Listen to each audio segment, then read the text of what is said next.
Friendo, Steve here. And Larson.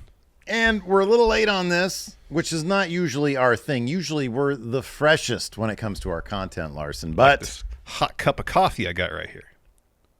If it was tepid, probably be where we're coming from here. Well, because I'll do you one better. Not only was it tepid, lukewarm temperature, that'd be like we have to wait for Meltzer to give us his star ratings. Now, on top of that, it's been sitting out another 4 days. Yeah, right. Yeah, it's not lukewarm. It's cold. The milk, perhaps, a tad curdled. There's like some bugs around it. Yeah. Yeah. So that's what these reaction to these star ratings are right now.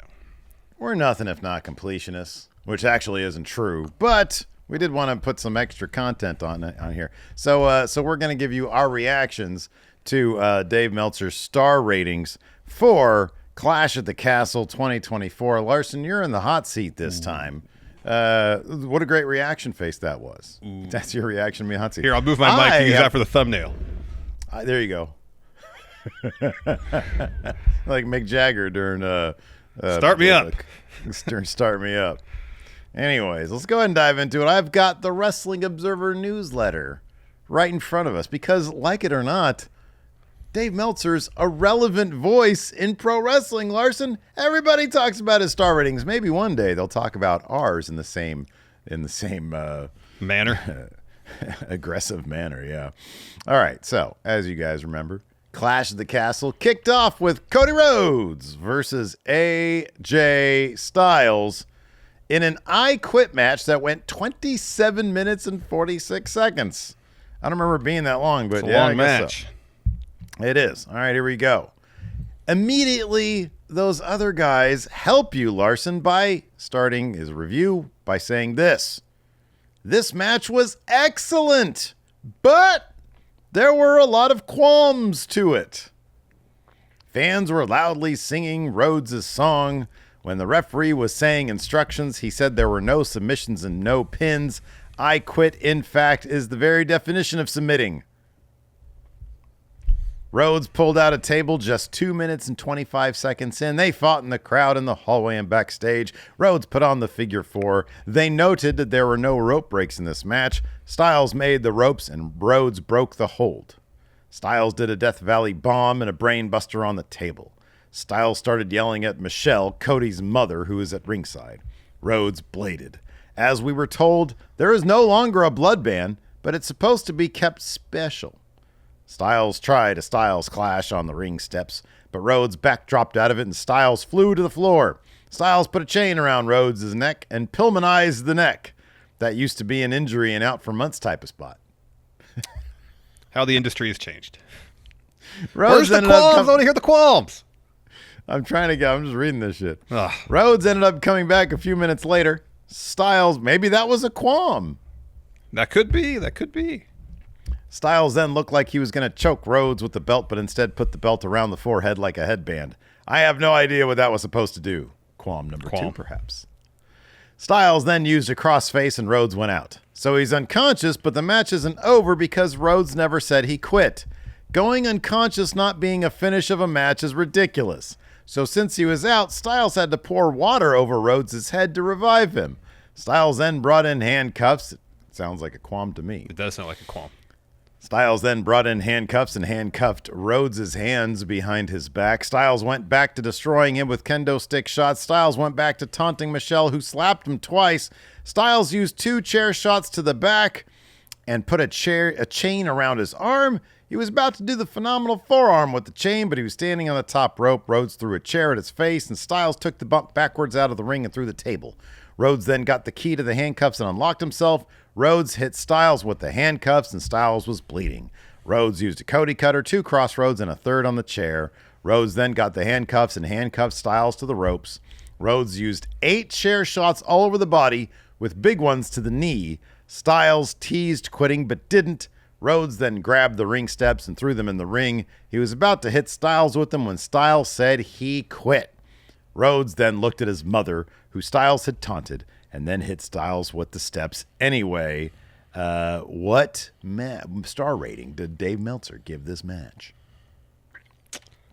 Excellent, but he had qualms.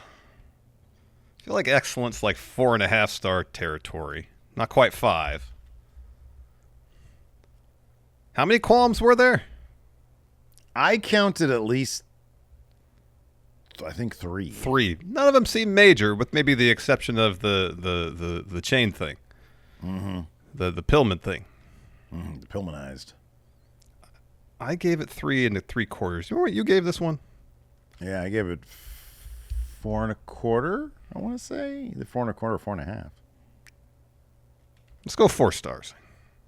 4 1/2 stars. I guess excellent would mean 4 3/4 to 5. He didn't put a whole lot of stock in them qualms, did he? Qualms were meaningless. The bottom line is that it was an excellent Trivial, match. minor qualms. Yeah. Excellent with qualms. Yeah, I probably would have said 4 1/4, to be honest with you. I almost went 4 1/4, but I was like, 4 stars. All right. Next match. Next. Alba Fire and Isla Dawn women's tag match over the champions Jade and Bianca, Shayna and Zoe. If there is any doubt, the idea is Cargill and Belair as the female Road Warriors. Cargill came out with face paint and Belair had a spiked ring jacket, and the announcers pointed it out. The first part of the match was very good. It got messy later. Cargill did a fall-away on Stark, and Fire and Belair and Cargill did simultaneous delayed vertical suplexes on Stark and Baszler. Fire did a tope on Cargill. Fire and Baszler had some timing issues. The crowd was very hot. Fire did a flip plancha on Baszler and Stark. Cargill went for a springboard clothesline and slipped and fell off the rope. He recovered and got right back up.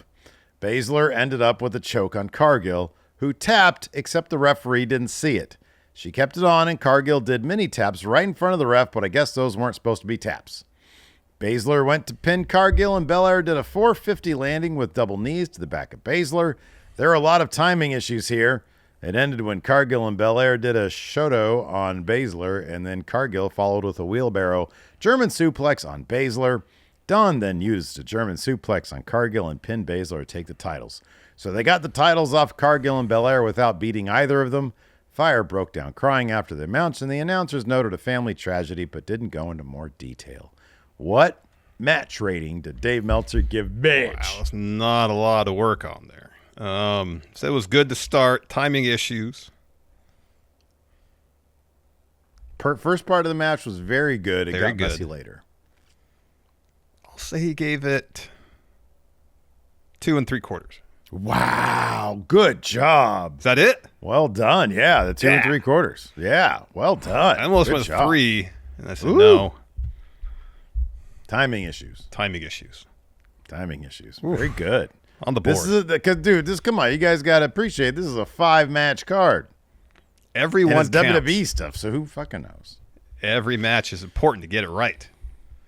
I get to journey into the whole You get ocean of AEW 20 matches to guess to on. figure out if it's going to be 4, 4 1/4, or 4 1/2. I know. Yeah. All right. Match number 3. Samuel Zayn retained the Intercontinental Champ. Oh, he's going to have 2 pay-per-view matches in a row. Yeah. At least. I don't know if he had one on the one before this. Retained the IC title over Chad Gable in 22-12. The crowd went crazy for Zayn, and when Zayn talked to Otis, Zayn was selling the left arm and did an Arabian moonsault to the floor. They went back and forth, and the wrestling was excellent. They traded near falls and submissions. Gable then wanted Maxine to hit Zayn with the belt. She wouldn't do it. Gable told her to get on the apron. Zayn went for the hell of a kick, but Gable moved and Zayn held up before kicking Maxine. Gable then used a Chaos Theory suplex for a great near fall. Gable went back to yelling at Maxine, and Otis protected Maxine. Zayn went for a flip dive, but Gable shoved Otis in the path of it. They literally just did that spot on SmackDown with Waller and Theory. Gable did a moonsault off the top rope to the floor on Zayn and Otis. After Zayn was back in the ring, Gable went for a top rope moonsault, but Zayn moved. Zayn hit an exploder into the corner and went for the hell of a kick, but his leg, which Gable had worked over with ankle locks, just gave out. Gable had an ankle lock on again on the floor. Zayn kicked out of it and sent Gable into Maxine and took out her ankle. Otis was mad at Gable. Gable wanted Otis to attack Zayn, but he wouldn't do it. Otis instead carried Maxine to the back. Zayn then hit the hell of a kick on Gable and pinned him. After the match, Zayn said that was Gable's last chance. What score did Dave Meltzer give this match? Not a lot to work with in terms of... No, he did say very good and excellent. He did say those things. So he gave Cody and AJ 4.5. Yes. I felt like this match was better than that, but I feel like Dave's going to think it's not as good as Cody and AJ. He gave that one 4.5. I'm going to say he gave this one 4.25. He gave it the exact same amount of stars he gave Cody and AJ, 4.5. You're on the right path. Next, bitch. Next. He loves Bayley. And Bayley retained the WWE Women's title over Piper Niven. This was Bayley's 35th birthday. While Niven was the crowd favorite in Scotland, Bayley wasn't booed at all, and a lot of the fans sang the Bayley song that they've been singing since she was in NXT and came over. Chelsea Green slapped Bayley, and ref Charles Robinson kicked her out. Pardon me, Dave. Referee Little Nate.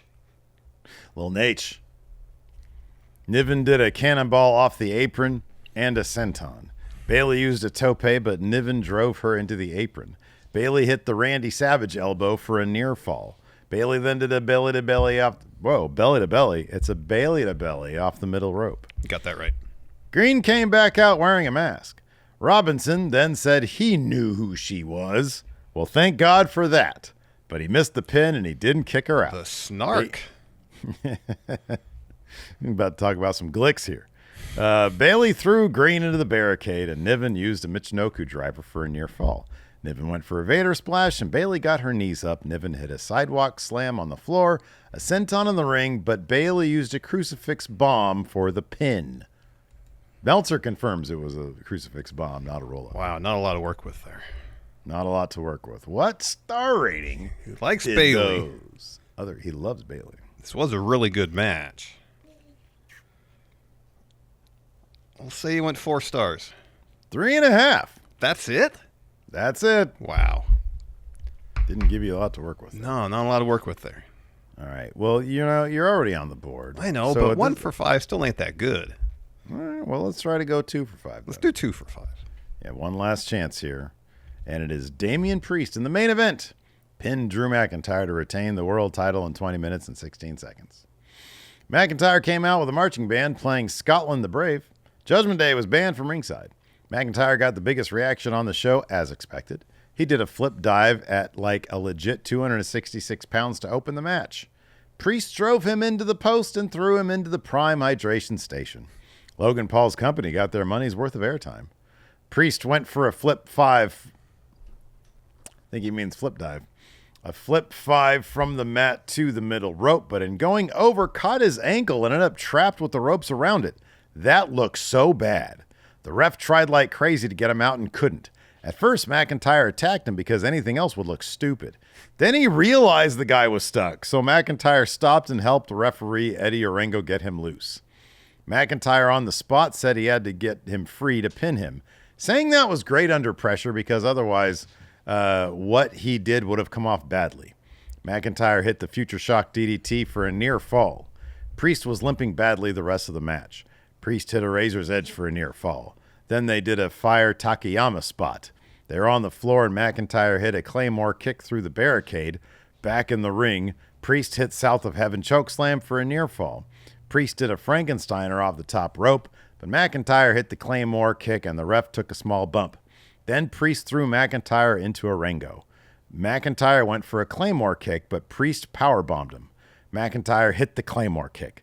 There was no ref to count. CM Punk came out to officiate after the crowd had counted to 10 with McIntyre on top. Punk held up his count. McIntyre went after Punk. Punk gave him a low blow, and McIntyre used the South of Heaven chokeslam on McIntyre for the pin. McIntyre used the South of Heaven on McIntyre for the pin? Okay. Oh, God, is that what it said? McIntyre, yeah, McIntyre used the South of Heaven chokeslam on McIntyre. McIntyre beat McIntyre. The Matrix. That's it? Oh, yeah, that's it. He didn't Literal say shit about that. Zero editorializing. Gosh. None. 4 stars. Let me wait. Sorry, go ahead. Before you say anything,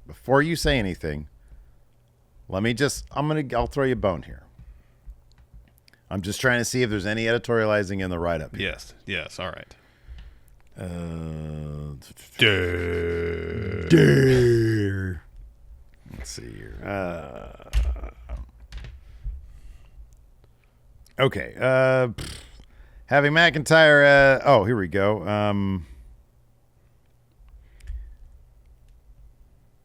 A big spot late in the match saw Priest go for a flip dive, and in doing so, he delayed. It was kind of early. And in doing so, he didn't clear the top rope, and his ankle ended up trapped, and he was upside down on the ropes. He was very lucky not to be seriously injured.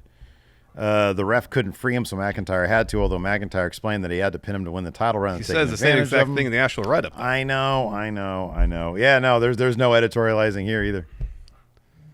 Why was he fairly 3.5 stars then? Damn, you're so close. If you had taken the middle ground between your original answer 3 and and that 3/4. answer, Yeah, 3 3/4. Yeah, 1 for 5. Lousy. I tried to go. I was like, oh, was it 3.5? Oh no, it's 3 3/4. So yeah, 3 3/4 for that match. 1 out of 5. Hey, these are dicey. These are so. Any of these matches could have been between, besides the Cody match, that's always going to be evidently between 4.5 and 5. Yeah, exactly. But yeah, this is a tough one. I've got the easy assignment with AEW. At some point, we got to have 2 WWEs in a row so that it could be flipped. I know. get the WWE. These you 2 get the WWE shows can't come soon enough. That's right. Anyways, she's been annoying since I got back from vacation. That's going to do it. Let us know what you guys think about those other guys' star ratings in the comments below, and let us know how disappointed you guys are that it took us this long to get to our reactions for these star ratings. Couldn't be helped. These things happen. These things happen. Till next time, we'll see you guys around. Goodbye.